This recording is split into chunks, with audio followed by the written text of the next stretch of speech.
With this, we move on to the second scientific session today, and it would speak about the sulfonylurea glycoside, its safety and efficacy in diabetic kidney disease. And to speak on this particular topic, I would like to invite Dr. Bismay Kumar. He is a consultant nephrologist and transplant physician and clinical lead and head of nephrology at Narayana Super Speciality Hospital. Associate Professor of JIS Medical College, Howrah. He is a member of various nephrology institutions and many publications he has to his credit. He is also the founder member and member of Scientific Affairs of Howrah Town Diabetes Study Society. To chair this particular session, I would again like to invite Dr. M.L. Bhansali, who is a very senior cardio-diabetophysician from Howrah and Vice President of Howrah Town Diabetes Study Society. Along with him, Dr. Ajay Kumar Biswas, who is a physician and diabetologist attached to GD Hospital and Diabetes Institute, along with many other hospitals, and Dr. Sanjay Shood, who is a physician and diabetologist, visiting consultant at Department of Medicine, Konnagur Municipal Hospital, with overall 25 years of clinical experience, and he has published several research papers at national and international journals. I welcome Speaker Sir Dr. Bismay Kumar and all our chairpersons for today's session. Thank you, Shimonti, and thank you for the kind introduction. After the blazing opening by the hitman Rohit Sharma, I think the innings have started, and the last conference also I got the second innings, second on to bat on. But probably last innings I was like Shubham Gill or probably Yashasvi Jaiswal. Of this time I like a Bumrah who has been sent for a night watchman, because the topic is on diabetes and I am a nephrologist. So I am speaking on this, but probably the ground is mine because the stage is for diabetic kidney disease. The problem of fielding is mine. So that's why I am going to speak to you on Gliclazide and its space which it acquires in diabetic kidney disease. Now, why we on HD Con this 9th conference, what is the center of our topic? The center of our topic is basically glucocentric. We try to control the sugar, we play around the sugar numbers, we try to control the sugar, and thereby we control all the complications. So maybe from the glucocentric approach, we have to go to glucose optimizing approach. What is this? Because if you see, the center is glucose control. In Rig Vedas, it is said that the truth is one, but the ways to reach the truth, that God, is different. So maybe the God is to control the sugars, but we have all the ways to reach that level. And one of these ways is through this pancreatic secretion, what these sulfonylureas are doing, that is controlling the sugars through the sulfonylurea receptors, and that topic is gliclazide, which I am going to talk to you today. Now this sulfonylurea, it's a long molecule, it has a long history, it is there with us since 1960s, and it is the most common choice for the second line therapy in patients who requires additional glucose control during metformin monotherapy, followed by any DPP-4 inhibitors you are going to use. So probably it is for us sitting in cities, we have so many fancy molecules, new molecules, expensive molecules. But if you go to little periphery rural center, sulfonylureas is the basis of controlling sugars in those patients because of many reasons, availability, cost factor. But if you see the developmental history of sulfonylurea, when way from 1942, probably many of us is not that aged, how aged this grand old molecule is. So since 1942, the loberates, then came the tolbutamide, which was marketed in 1956. Then with UGDP study, which showed the cardiovascular risk benefit of tolbutamide. Second generation came in 1980s, which showed better safety profile of newer sulfonylureas.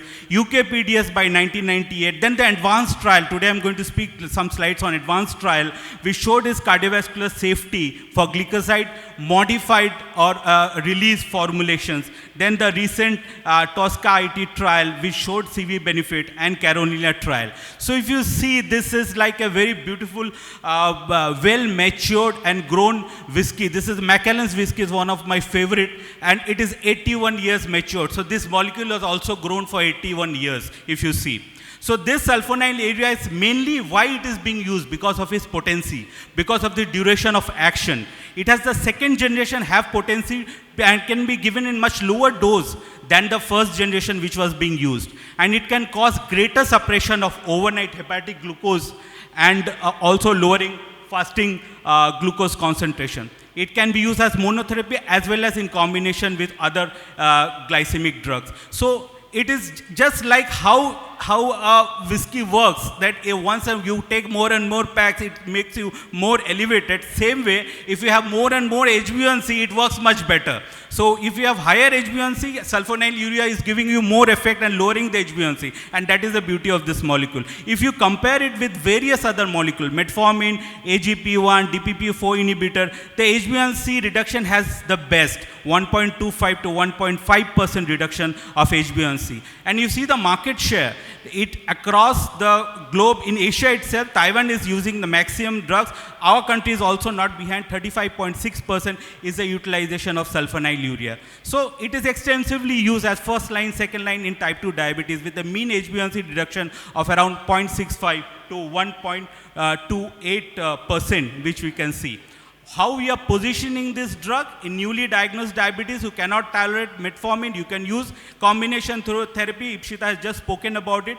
But as the IDF guidelines, for the first line when metformin is contraindicated, second line to metformin if glycemic control are not achieved, sulfonylurea comes to rescue. So it can reduce the risk of long-term effect. Again, long-term because it's a long-term molecule. So modern sulfonylurea which has come in combination with lifestyle, in combination with metformin, it can be safe, effective. The word safe, that is the most important part, which I'm going to discuss in subsequent slides. Whose HbA1c levels are more than 7.5, it's an effective molecule. Now, the JADE register, that was the Joint Asian Diabetes Education Program, had shown in 9 Asian countries, glycoside was the most commonly prescribed molecule, taking the share of around 46.7%. And the population which were mainly catering to this molecule was catering were the older individual, long disease because a long molecule, so it's a long duration of diabetes, they were using this molecule. It had better, lower HbA1c control than other counterparts or other sulfonylureas. And also it caused lower BMI in these patients. But most important was this part of the study. It helped in the quality of life. More likely, there was no problem with mobility, self-care, activity, pain, discomfort, anxiety, depression, all were better with gliclazide group. So 62.9% of those receiving gliclazide reported full health, better quality of life, lower HbA1c than non-gliclazide group. And most important, they had lower risk of hypoglycemic event. Does gliclazide have superior efficacy in Asian population? Definitely we are different. Asian population are different. We think different, we eat different, our cultures are different, so our genetics are also different. So we have intergenetic difference how we metabolize this drug called gliclazide. If you see the real world data, the combination of gliclazide or gliclazide plus metformin combination, they have shown a superior efficacy if you add gliclazide with metformin with best HbA1 reduction of 1.4%. But the most important is again safety. In this study, a Daya-Ramdan study, it showed that if you're using in patients who are fasting during Ramzan, it also showed at a better HbA1c reduction with low risk of hypoglycemia. And what is the special feature of gliclazide is this part of the molecule, which is as a biocyclooctyl ring. That is what makes it different from other glimepiride group, because there it has an edge over talking about hypoglycemia, cardiovascular safety and renal safety, because it can only work on pancreatic beta cell, the sulfonylurea receptor 2A. That is the receptor where it works. It doesn't work on other receptors where glibenclamide, glimepiride works. So there it gets an advantage. Because of these two binding sites, these binding sites are reversible, so they don't become irreversibly bind and cause hypoglycemia. Including in kidney, in the peritubular epithelial cell, there is no binding. So it inhibits renal cell death and ensures renal protection. In cardiovascular safety, overall the weight of the evidence indicate there is no increased mortality in cardiovascular patients who are using sulfonylurea. It has good CV safety profile because it has an antioxidant property and an anti-atherogenic property. So if you see in this study, it was a big study, 107,800 patients, Gliclazide showed a best cardiovascular mortality benefit as compared to metformin, glipizide and other groups. So again, why it is better? Because it significantly reduces the left ventricular mass compared to the placebo and other oral hypoglycemic drugs. Because of its receptor selectivity. Now talking about my area, which is nephroprotectivity. Now what is important in nephrology is correcting the sugar, correcting the pressure and correcting the cholesterol with modification of lifestyle. So first, primarily prevent them from going into microalbuminuria, and then if they are in microalbuminuria, prevent them from going into macroalbuminuria. So you need a multiple intervention to actually slow the progression of renal disease. But the problem with all this sulfonylurea is the active metabolites. More active metabolites, more chances of having hypoglycemia. And the beauty of this newer sulfonylurea, which is gliclazide, the modified release, is they have less amount of this active metabolite. So they can be easily used in CKD population. So modern sulfonylurea you can use in low doses. You can start with lower doses. You don't require dose adjustment, mostly with gliclazide. Glimepiride, yes, you have to reduce the dose and try to avoid in dialysis patient.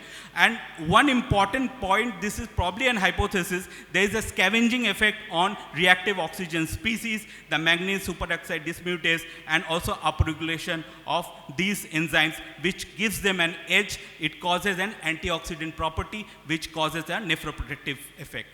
Talking about the advanced trial, which actually help us understand this drug over the years, from 2008 onwards to 2020, we could understand its weight neutrality, its renal legacy, and its cardiorenal benefit. We could see in the advanced trial, which was carried out for 10 years, there was 20% reduction from the macro to microalbuminuria and normal albuminuria. Even if you see the 10 years follow-up of this trial, the advanced on trial, there was 46, initially 65 and then 46% chance of reduction in going into end-stage renal disease. In addition to that, 9% reduction in the new onset microalbuminuria, new onset macroalbuminuria 39%, and worsening nephropathy approximately 21%. So that it was seen because of a reduction in the various molecules, the reactive oxygen species, where the oxidative stress that reduced with this molecule. Even comparing with this drug with its brothers like other drugs, which we have seen, example, glimepiride, it showed advantage in the onset of end-stage renal disease and doubling of serum creatinine, where it scored better than glimepiride at 5.5 years. It also showed that it had reduced mortality due to hypoglycemia in CKD in gliclazide versus glimepiride group. All those studies, including this 2 conservative period study where gliclazide MR was used for a period of 12 years, it showed that hypoglycemia events were less. Even in meta-analysis, it established cardiovascular benefit, also safe as a glucose-lowering drug. As compared to other counterparts like glibenclamide, glipizide, it has shown lesser chance of going to hypoglycemia. Even that too, NKF Atlas accepted it as a drug which does not need a dose adjustment even till dialysis. So that was the benefit. If you talk about all the levels of GFR, gliclazide scored, you can use it freely as compared to glimepiride where you needed a dose reduction. Even with other drugs, if you wanted to use, especially if you see the Carolina trial, where linagliptin was as compared to glimepiride, but then when it was not used, glimepiride or a sulfonylurea was used instead of SGLT2 inhibitor. So it is an option to be used.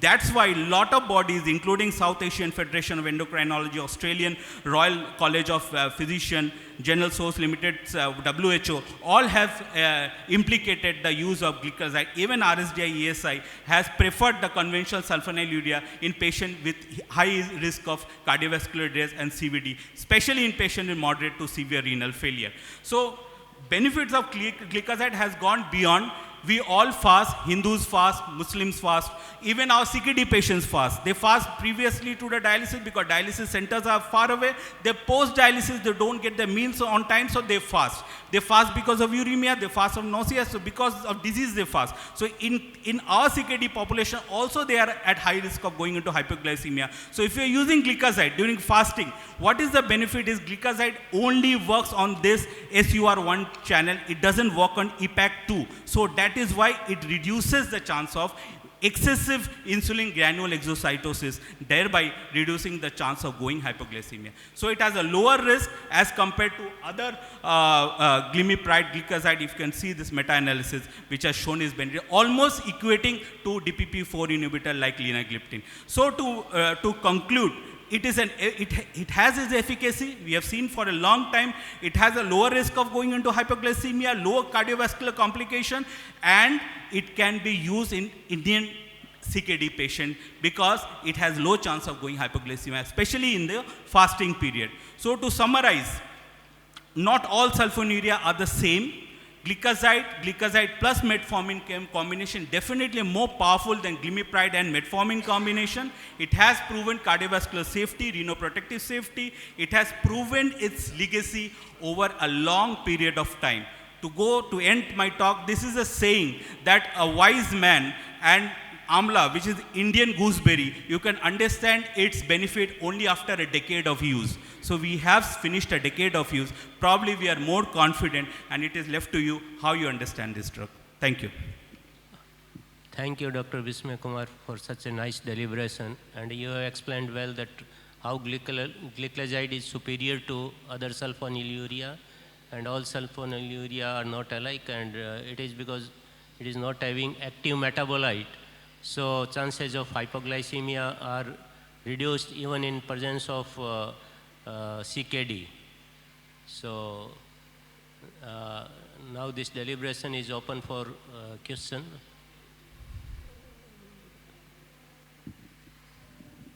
Before we move on for the audience question, if there is any, we'll go to Mridulda.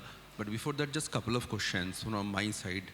When we treat patients with CKD, probably those patients these days, as per the present standard, we try to put them on SGLT2 inhibitor or DPP4 inhibitor because they have got more evidences in order of renal protection and proteinuria reduction. On top of that, when we need agent to reduce the dysglycemia, once both the fasting and prandial is high, definitely gliclazide remains one of the fantastic choice. But don't you consider repaglinide would have been a easier one for those patients, those who are on dialysis and those who can't eat? So should we put them on gliclazide or should we segregate? Whom to select for gliclazide and whom to select for the repaglinide? This for the audience. See, this is obviously a patient-centric approach we have to take first. If this patient has high sugar levels, then if you talk about potency, in potency, sulfonylurea is better than repaglinide. But if you talk about safety, if the patient is frail, not eating properly, then probably you will take a more safer approach where repaglinide will score better than sulfonylurea. Thank you. Over to Mridulda. Mridulda was going to ask something. I interrupted. Sorry. From this point of view, when you just choose between the two, the sulfonylurea, because the glimepiride is also there and gliclazides, so how safe among these two, either gliclazide and glimepiride? This is my first question for you. And the second question, and suppose the patient is having advanced CKD, eGFR of less than 30. So if you want to use the gliclazides, how safe it is and what is the dose of this is? I'll start with the second question. One slide was there on that. When we start gliclazide, especially in patients with advanced CKD, we start with a lower dose, something like 30 milligram OD and then increase to BD after 2 weeks. So we take a very conservative approach, especially when you're using sulfonylurea in the context of patients with advanced renal failure. The part one of the question, you have already answered in most of the recommendation. Even I've shown the study. If you compare one by one all the sulfonylurea, gliclazide has scored better in terms of safety profile, in terms of hypoglycemic profile. So probably this answers the part that we can choose gliclazide instead of glimepiride, where glimepiride also you have to dose reduce, especially if you're going into dialysis or end-stage renal disease. Now, that means that if you want to use the glyclazide, that you have to use it not the instant release formulation, not the sustained release formulation. Sustained release, instant release formulation and sustained release formulation has also been compared. There was one trial I've shown in which there has been switchover. They have changed into modified release. In both groups, modified release has showed less chances of going into hypoglycemia as compared to sustained release. Okay, got it. Thank you very much. Thank you, speaker, sir. I would again like to invite you on stage for the felicitation. I would like to request our chairpersons for felicitating Dr. Bismay Kumar for such insightful presentation.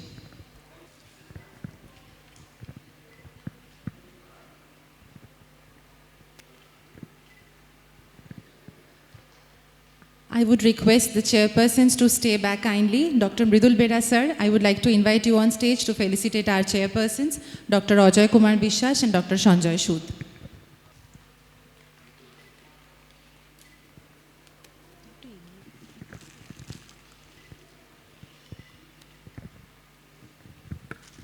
Thank you, speaker, sir. Thank you, chairpersons. Thank you, Dr. Mridul Bera.